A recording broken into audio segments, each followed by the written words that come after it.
Chocolate Man is back. People wait to be. Wait to be. I cannot English. I'm too tired. I woke up. I slept way too late last night. But it's fine. It's usually either I go out, drink some non alcoholic beers with some friends, and then I come back home and I sleep.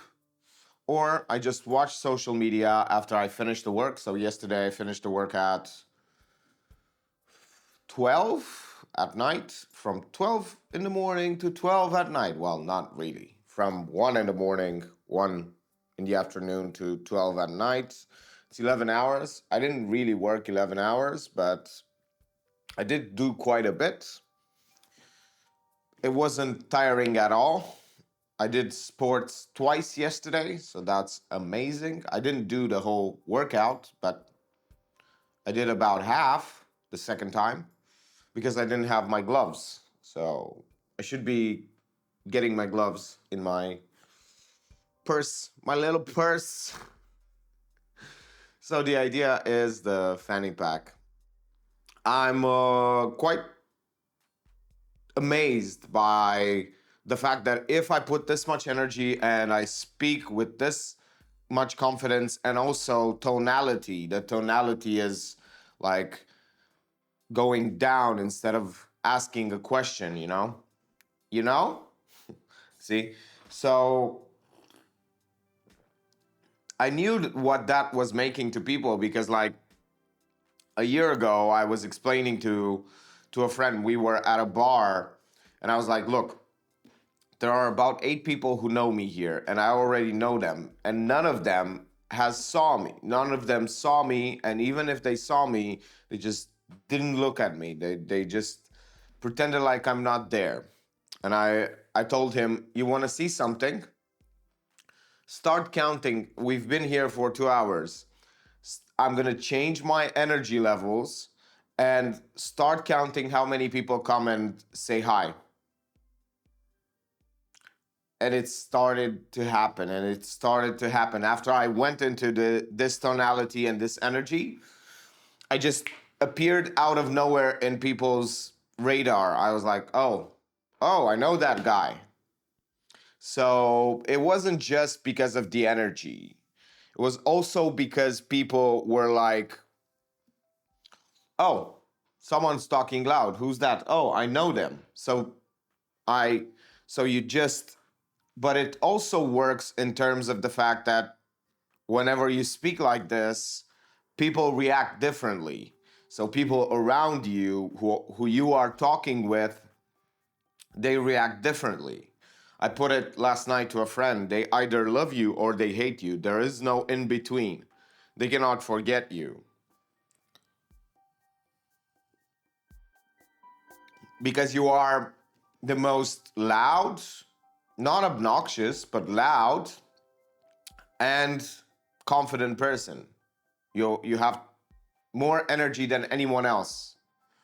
You are expanding more energy than anyone else, and people are like magnets to that. They just gravitate towards it because they feel this energy, and they don't understand. It's so different than people think because most people conserve energy instead of expanding energy and putting it out there and trying to really spend the most energy in order to have to replenish with more the next day, with more and even more and even more, and build this kind of momentum where you are not even expanding energy because now it's become part of you. And not only did it become part of you, but you've done it so many times that you have, it's weird to not do it. And I hope I'm gonna get there because right now I'm not there at all. I'm at the stage where I'm getting more control over this amount of energy, and I'm getting more focused, more attentive. I can do it like a switch. It's almost always present. I don't even need to start it after I started it in a few times a day. I don't need to start it, and it doesn't take energy. In fact, it puts me into this nice and awake state where everything is easier because from this level of energy, things are easier. You don't see things and you go like, oh, I'm too lazy to do that. Oh, I don't feel like doing that. Because your brain cannot really, it needs to resolve the problem. Like your brain needs to resolve the problem. Like this guy has this level of energy and output, he must have and feel like that. So it gives you the beautiful dopamine and everything else that you need in order to feel that way, because you can do it the opposite way, from the inside out. Well, it's all inside because it's emotions and energy. So the idea is that you are the generator of this feeling. You've been feeling it before, but it's due to circumstance and it's also dependent on the circumstances. But the fact is that it's not. You can generate this feeling alone. And I'm so glad I started this experiment, this whole experiment for the last 6 months. But more than that, I'm glad that I started this experiment in terms of the fact that I am also putting a lot of energy, a lot more energy, even though I didn't like forcing myself. But then I had the conversation with my friend yesterday and I was like, okay, explain to me why forcing yourself is bad. And then he was like, oh, okay, even if it's bad, you still get the benefits. It's still better because you're getting used to it more and more and more. I'm like, yes, but the problem is not even that, because it's not like it's sports. Like this does not apply like in sports. Like for sports, if you go too hard, you get fatigued. But in this, you actually gain more energy. So people don't understand that. They have the wrong idea about how to do this and why it's different than sports. If you have the right ideas, you put momentum, you do a lot of repetitions throughout the day, soon enough this will become, you will have almost zero resistance talking like this and doing something like this, because you have momentum, it's become part of you. And after a while, you can't stop doing it. And after a while, you start to gain energy. But the point is, I've started to gain energy from almost day 2 or 3, just because my brain likes it. It's like, wow, this is really waking us up. This is really putting us into a state where we are hyped, we are happy, we are full of life. So your brain really wants that actually, but it doesn't want to work for it. So you need to start the engine, and starting the engine takes the most effort. Continuing the engine, going and running it is the same.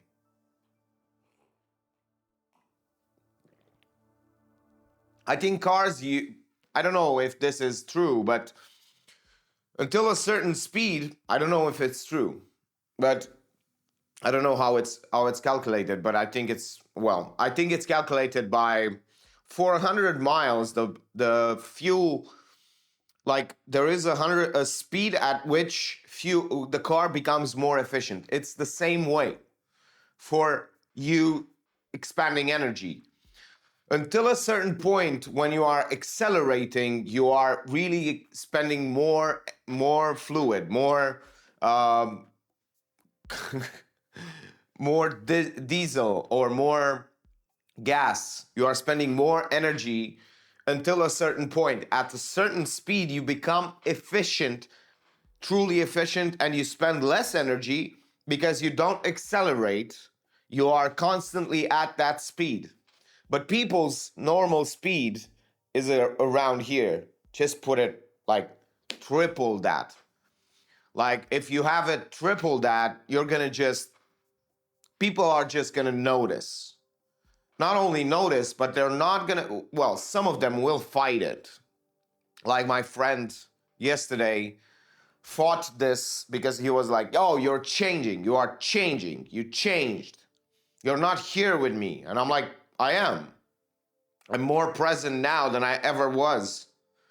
And he was the one who was not present. He was the one who was losing the plot. He was the one not having enough energy. He's the one who's on vacation, and he's more spent than I am working from 11 to 12. And I'm doing 2 times a day sports. I'm training Sophie. I'm meeting with friends. I'm working. I'm staying super late up. I'm not drinking coffee. I'm not drinking tea or red tea, green tea or black tea. I'm not doing any of that. And still, I have more life in me just because I do this exercise where I talk like this in front of the camera. I know in front of the camera, it does not seem as if I'm super energetic and speaking super fast, but if you are here in the room, this would be completely overwhelming. The camera and the microphone cuts down on the energy, the resonance, it bounces off the walls. I'm also sometimes afraid that the neighbors will come and knock on my door because I'm speaking so loud. If that happens, I might need to go outside and speak like this. But hopefully, I don't. So far, so good.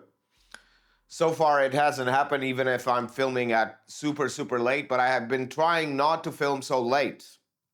I've been noticing that it doesn't really go there. But I've tried to do this when I was like 22 and I was filming. I had this a lot of motivation, and I was filming this project that I want to launch when I was 22, like it's almost 10 years ago.